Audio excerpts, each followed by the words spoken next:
ሰላም ጤና ይስጥልን ክቡራን የዩቲዩብ ቤተሰቦች፣ የሰዓቱን አጫጭር መረጃዎች እየቀርብ ያለው እስከ ፍጻሜው አብራችሁን ቆዩ።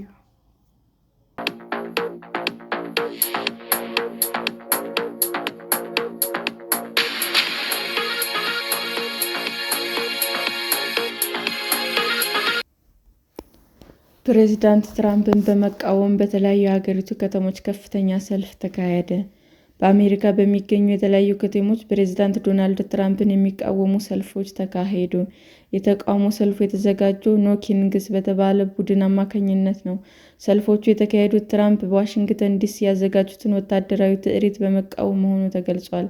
ይህ ሰልፍ የተካሄደው በሎስ አንጀለስ እና በሌሎችም አካባቢዎች የፕሬዚዳንቱ የስደተኞች ፖሊሲ ላይ ተቃውሞ ከተነሳ ከቀናት በኋላ ነው። የሕግ አውጪዎችም፣ የሰራተኛ ማህበራት መሪዎችና አክቲቪስቶችም በኒውዮርክ፣ ፊላደልፊያ እና ሂውስተን ጨምሮ የአሜሪካን ባንዲራ እና ትራምፕን የሚተቹ መፈክሮች ለያዙ ተቃዋሚ ሰልፈኞች ንግግር አድርገዋል። ቅዳሜ አመሻሽ ላይ የተካሄደው ወታደራዊ ትርኢት የትራምፕ የልደት በዓል ነበር። የአሜሪካ ጦር ሰራዊት 250ኛ ዓመቱን ለማክበር ያለመ ነበር። ትራምፕ ትርኢቱን በመቃወም የሚካሄድ ማንኛውም ሰልፍ ከባድ እርምጃ እንደሚጠብቀው አስጠንቅቀዋል። አስተባባሪዎቹ በሚሊዮን የሚቆጠሩ ተሳታፊዎች የተሳተፉበት በመቶዎች የሚቆጠሩ የተቃውሞ ሰልፎች መካሄዳቸውን ተናግረዋል።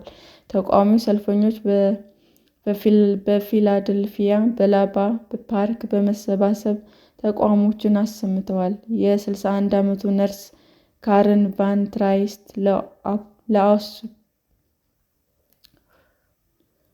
ለአሶሺየትድ ፕሬስ ዲሞክራሲያችንን መከላከል እንዳለብን ይሰማኛል ብለዋል። ትራምፕ በሕዝብ ጤና ኤጀንሲዎች ላይ ያደረጉት የሰራተኞች ቅነሳ በሰልፉ ላይ እንድትሳተፍ ካደረጓት ምክንያቶች መካከል አንዱ እንደሆነም ተናግራለች። ከፍተኛ የተቃውሞ ሰልፍ ተሳታፊ ከታየባቸው አንዱ ሎስ አንጀለስ ነው። በከተማዋ አስተዳደሮች እና የሕግ አስከባሪዎች የሰነድ አልባ ስደተኞች አፈሳን በመቃወም በተከታታይ የተቃውሞ ሰልፎች መካሄዳቸውንና የተለያዩ ውድመቶች መድረሳቸውን ተከትሎ በተጠንቀቅ ላይ ነበሩ። ትራምፕ ከሳምንት በፊት ምንም እንኳ አስተዳዳሪው ጋቪን እና የአካባቢ ባለስልጣናት ባይፈልጉም በግዛቲቱ ብሔራዊ ዘብ አሰማርተዋል። ቅዳሜ ዕለት የብራያን ብሬትስ የሲቪል መብቶች ቡድን አባል የሆኑት ጆዚያ ስቴላ በሎስ አንጀለስ ለቢቢሲ እንደተናገሩት ወደ ተቃውሞ ሰልፍ የወጡበት ምክንያት የስደተኞች ጉዳይ ነው። ጨካኝ ብቻ ሳይሆን በክፋት የተሞላ ነው። ቤተሰብ መለያየት አያስፈልግም ሲሉ ተናግረዋል። በሎስ አንጀለስ በፌዴራል ሕንፃ አካባቢ ተቃዋሚዎች እና በብሔራዊ ዘብ ወታደሮች መካከል ፍጥጫ ተፈጥሮ የነበረ ሲሆን ሕዝቡን ለመበተን አስለቃሽ ጭስም ተተኩሷል። ነገር ግን አንድ ወይም ሁለት ሕንፃዎች አለፍ ብሎ በመቶዎች የሚቆጠሩ ተቃዋሚ ሰልፈኞች በሰላማዊ መንገድ ጉዟቸውን ቀጥለዋል። ትራምፕ በድጋሚ ከተመረጡ በኋላ ከፍተኛ የተቃውሞ ሰልፎች ቢካሄዱም የሕዝብ አስተያየት ግን የስደተኞች ፖሊሲያቸው በስፋት ተወዳጅነት እንዳለው ያሳያል። ንጉሶች አንፈልግም በሚል መሪ ቃል አደባባይ የወጡት ተቃዋሚዎች ትራምፕ በሁለተኛው ስልጣን ዘመናቸው የፕሬዝዳንትነቱን የስልጣን ገደብ አልፈዋል የሚለውን ትችትን ያቀርባሉ። በወታደራዊ ትርኢት ላይ በሺዎች የሚቆጠሩ የደንብ ልብስ የለበሱ ወታደሮች፣ ታንኮች እና ወታደራዊ ተሽከርካሪዎች በወታደራዊ ባንድ ታጅበው ሲያልፉም ፕሬዝዳንቱ ተነስተው ወታደራዊ ሰላምታ ሰጥተዋል። ፕሬዝዳንቱ የሀገሪቱን ጦር ለሰጠው አገልግሎት ባደረጉት አጭር ንግግር አመስግነዋል። አክለውም ወታደሮችን ተስፋ አይቆርጡም፣ አይማረኩም፣ እንዲሁም በጭራሽ አያቋርጡም፣ ይዋጋሉ እናም ያሸንፋሉ ብለዋል። በአሜሪካ ለመጨረሻ ጊዜ ወታደራዊ ትርኢት የተካሄደው በፕሬዝዳንት ጆርጅ ኤች.ደብሊው ቡሽ የስልጣን ዘመን አሜሪካ በባሕረ ሰላጤው ያካሄደችውን ጦርነት ድል ለማክበር በሚል እንደ አውሮፓውያን አቆጣጠር ሰኔ 1991 ነበር። በወቅቱ በትርኢቱ ላይ 200,000 ሰዎች የተሳተፉ ሲሆን የርችት ማብራት ስነ-ስርዓት ደግሞ 800,000 ሰዎች መመልከታቸውን ኤልኤ ታይምስ ዘግቧል።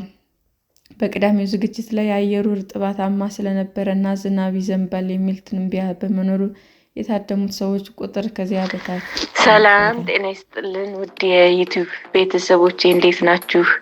አዲስ ጀማሪ ነኝ እና ሰብስክራይብ ያደረጋችሁ አበረታቱኝ። አመሰግናለሁ። በሲዳማ ክልል መፈንቅለ መንግስት ለማካሄድ ጥረት ማድረግ የተጠረጠሩት ባለስልጣናት ያለመከሰስ መብታቸው ተነሳ። የሲዳማ ክልል ሰላምና ጸጥታ ቢሮ ኃላፊነት አቶ አለማየሁ ጢሞቴዎስ በክልሉ መንግስት ላይ በተደጋጋሚ መፈንቅለ መንግስት ለማካሄድ ጥረት በማድረግ እንዲሁም በህገ ወጥ የጦር መሳሪያ ግዥና ዝውውር ተባባሪነት የተጠረጠረው ያለመከሰስ መብታቸው ተነሳ። የሲዳማ ክልል ምክር ቤት የክልሉ ከፍተኛ ባለስልጣናት የሆኑት የምክር ቤት አባል ያለመከሰስ መብት ያነሳው ዛሬ ሐሙስ ሰኔ 5 2017 ዓ.ም ባደረገው አስቸኳይ ጉባኤ ነው። በአስቸኳይ ጉባኤው በክልሉ ካሉ ተጽዕኖ ፈጣሪ ባለስልጣናት አንዱ የሆኑት አቶ አለማየሁ ያለመከሰስ መብታቸው እንዲነሳ የውሳኔ ሀሳብ እንደቀረበ የክልሉ መንግስት የኮሚኒኬሽን ጉዳዮች ቢሮ ባወጣው መረጃ አስታውቋል። ያለመከሰስ መብታቸው እንዲነሳ የውሳኔ ሀሳብ የቀረበባቸው አቶ አለማየሁ ከሲዳማ ክልል መስረታ አንስቶ በክልሉ ከፍተኛ ኃላፊነት እርከን ላይ የቆዩ ናቸው። የውሳኔ ሀሳቡን ያቀረቡት በክልሉ ፍትህ ቢሮ ኃላፊ አቶ ማሩ ባለስልጣናት የተጠረጠሩት በኃላፊነት ላይ መፈጸማቸዋል ከተባሉ የወንጀል ድርጊቶች ጋር በተያያዘ እንደሆነም ተገልጿል። አቶ አለማየሁ ከተጠረጠሩባቸው የወንጀል ድርጊቶች መካከል የክልሉ ሰላም ጸጥታ ቢሮ ኃላፊ ሆነው ሲመሩ በነበሩበት ጊዜ ስልጣን ያለአግባብ በመጠቀም ግለሰቦች በግፍ አስሮ ማሰቃየት የሚለው ይገኝበታል። የታሰሩ ግለሰቦችን ለማስለቀቅ ከፍተኛ እጅ መንሻ መቀበል ባለስልጣናት የተጠረጠሩበት ሌላኛው ድርጊት ነው።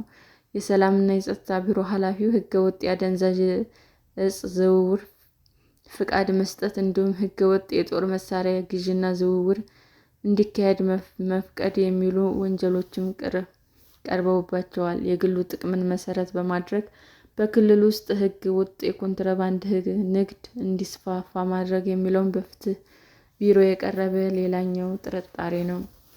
አቶ አለማየሁ በክልሉ መንግስት ላይ መፈንቅለ መንግስት ለማድረግ በመጣር እንደተጠረጠሩ የኮሚኒኬሽን ጉዳዮች ቢሮ አስታውቋል። የሰላምና የጸጥታ ቢሮ ኃላፊው በተደጋጋሚ በክልሉ መንግስታት ላይ መፈንቅለ መንግስት ለማካሄድ ጥረት ሲያደርጉ እንደነበረ የፍትህ ቢሮ ኃላፊው አቶ ማቶ ገልጸዋል። በተለያዩ ህገወጥ መንገዶች ለራሱ ጥቅም በርካታ ገንዘብ መሰብሰብ የሚለው አቶ አለማየሁ ከተጠረጠሩባቸው ዋነኛ ነጥቦች መካከል እንደሆነም መረጃ ያመለክታል። የምክር ቤት አባሉ ያለመከሰስ መብት እንዲነሳ ከመቅረቡ በፊት የወንጀል ድርጊቶች በተመለከተ ከተለያዩ አካላት መረጃዎች እንደተሰበሰቡና ተገቢው የማጥራት ስራ እንደተከናወነ መግለጹን የክልሉ መንግስት ኮሚኒኬሽን ጉዳዮች ቢሮ መረጃው አስፍሯል። የሲዳማ ክልል ምክር ቤት በቀረበለት የአቶ አለማየሁን ያለመከሰስ መብት የማንሳት ውሳኔ ሀሳብ ላይ በስፋት እንደተወያየና በዚህም የግለሰቡን በርካታ የወንጀል ድርጊቶች እንደተነሱም ጠቅሷል። ከዚህ ውይይት በኋላም ምክር ቤቱ የሰላምና የጸጥታ ቢሮ ኃላፊ ያለመከሰስ መብት እንዲነሳ በሙሉ ድምፅ እንደወሰነ ተገልጿል። ሲዳማ ክልል በከፍተኛ ባለስልጣናት ከኃላፊነት አንስቶ በወንጀል ድርጊቶች ተጠያቂ ሲያደርግ ይህ የመጀመሪያው አይደለም። የሐዋሳ ከተማ ከንቲባ የነበሩት አቶ ጸጋዬ ቱኬም ሐምሌ 2015 ዓ.ም ከኃላፊነት ከተነሱ በኋላ በቁጥጥር ስር ውለው ተከሰዋል። በተከሰሱበት የሙስና ወንጀል ጥፋተኛ የተባሉት አቶ ጸጋዬ የሐዋሳ ከተማ ከፍተኛ ፍርድ ቤት በ13 ዓመት ጽኑ እስራት እንዲቀጡ የወሰነባቸው ባለፈው መጋቢት ነበረ። መንግስት በራሱ ሕዝብ ላይ የሚፈጽማቸው የድሮን ጥቃቶች በአፋጣኝ ያቁም የተባለው በስህተት ነው። የአሜሪካው አምባሳደር ማሲንጋ በኢትዮጵያ የአሜሪካ አምባሳደር ኤርቪን ማሲንጋ ከሳምንት በፊት የፌዴራል መንግስት በራሱ ሕዝብ ላይ የሚፈጽማቸውን የድሮን ጥቃቶች በአፋጣኝ እንዲያቆም በሚል በኤምባሲ ማህበራዊ ገጾች የተላለፈው መልእክት በአስተዳደራዊ ስህተት የወጣ ነው አሉ። አምባሳደር ማሲንጋ ግንቦት 15 2017 ዓ.ም ያስተላለፉት ይህ መልእክት ከኤምባሲ የፌስቡክ እና ኤክስ ገጾች ላይ ተነስቶ በተመሳሳይ ቀን ተሻሽሎ እንዲወጣ ተደርጓል። አምባሳደሩ ሐሙስ ሰኔ 5 2017 ዓ.ም ለጥቂት የሀገር ውስጥ መገናኛ ብዙኃን በሰጡት መግለጫ በእሳቸው ስም የወጣውን መልእክት ቀድመው እንደማያውቁትና በአስተዳደራዊ ስህተት የወጣ እንደሆነም ተናግረዋል። ስህተት ነበረ፣ ከስህተት ያለፈ ትርጉም የሚሰጠው አይደለም። በአስተዳደራዊ ግድፈት ምክንያት ቀድሞ የነበረ እኔ ያልተመለከትኩት ነው ሁኔታ ያልሰጠሁበት ረቂቅ ነበር የተጠቀምነው። ማህበራዊ ሚዲያ ላይ የወጣው ከዚህ በኋላ የእኛ ትክክለኛ አቋም የሚያንጸባርቅ መልእክት እንዲወጣ ተደርጓል ሲሉ ገልጸዋል። የአሜሪካ ኤምባሲ አውጥቶት የነበረውንና አምባሳደር ሄርበን ማሲንጋ የፌዴራል መንግስት በራሱ ሕዝብ ላይ የሚፈጽማቸውን የድሮን ጥቃቶች በአፋጣኝ እንዲያቆም ጥሪ ያቀረቡበት መልእክት በኤምባሲው የፌስቡክ እና ኤክስ ገጹ ላይ ነበር የተለጠፉት። ከጥቂት ሰዓታት በኋላ ይህ መልእክት ተነስቶ በአዲስ ተቀይሯል። እንደ አዲስ የወጣው የአምባሳደሩ መልእክትም ላይ የድሮን ጥቃት በተመለከተ የፌዴራል መንግስት የቀረበው ጥሪ መንግስት ከኃይል ውጭ ያሉ ሰላማዊ አማራጮች መፈለጉን እንዲቀጥል በሚጠይቅ ጥሪ ተተክቷል። ለፌዴራል መንግስት ቀርቦ የነበረው የአምባሳደሩ መልእክት ሁለት ሀሳቦችን ያዘለ ነበር ሲሆን አንደኛው በመንግስት የሚፈጸም የድሮን ጥቃት እንዲቆም የሚጠይቅ ነው። አምባሳደሩ ተጠቅመውበት የነበረው አገላለጽ የመንግስት የድሮን ጥቃቶች በራሱ ሕዝብ ላይ የሚፈጽመው እንደሆነ የሚያመለክት ነበር። አምባሳደሩ በመጀመሪያው መልእክታቸው የፌዴራል መንግስት በአፋጣኝ በራሱ ሕዝብ ላይ ድሮን መጠቀም እንዲያቆምና ስምምነት እንዲያመቻች እንጠይቃለን ብለዋል። ይህ ጥሪ የተካተተበት የአምባሳደሩ ማሲንጋ መልእክት ከሰዓታት ቆይታ በኋላ በኤምባሲ የፌስቡክ እና ኤክስ ገጾች ተነስቷል። አምባሳደሩ በትናንትናው ዕለት በሰጡት መግለጫ ላይ ተሻሽሎ የወጣው መልእክት ለሚመለከታቸው አካላት ደርሷል ሲሉም ገልጸዋል።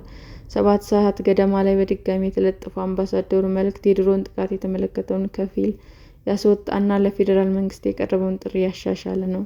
አዲሱ መልእክትም የፌዴራል መንግስት ከኃይል ውጭ የሆነ ሰላማዊ አማራጮች መፈለጉን እንዲቀጥል የሚጠይቅ ሲሆን በተጨማሪም አምባሳደሩ መንግስት የዜጎችን ደህንነትና የመኖር ዋስትና እንዲያስቀድም ጥሪ አቅርበዋል።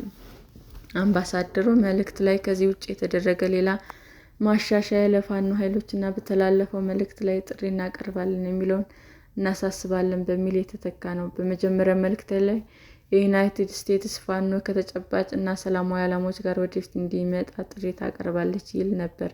አምባሳደሩ በኦሮሚያ የሚካሄደውን ግጭት ለማቆም የኦሮሞ ነጻነት ሰራዊት ድርድሮች እንዲቀጥል ጥሪ እናቀርባለን በማለት ለሌላኛው ታጣቂ ቡድን የሚያስተላልፉትን ጥሪ አልተቀየረም።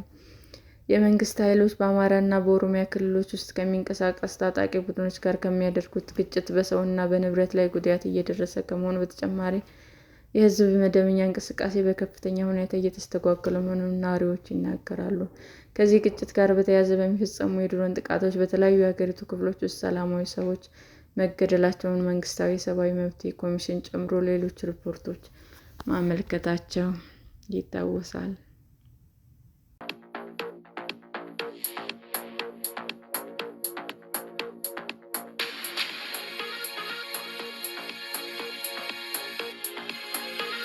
ክቡራን የዩቲዩብ አድማጮቻችን ለሰዓቱ ያቀረብኩላችሁ አጫጭር መረጃዎች ይህንን ይመስል ነበር። በሌላ መረጃ እስክንገናኝ ሼር፣ ላይክ፣ ሰብስክራይብ እንዲሁም ቢቀርብልን የምትሉት መረጃ ካለ ኮሜንት እያደረጋችሁ ቸር ቆዩን።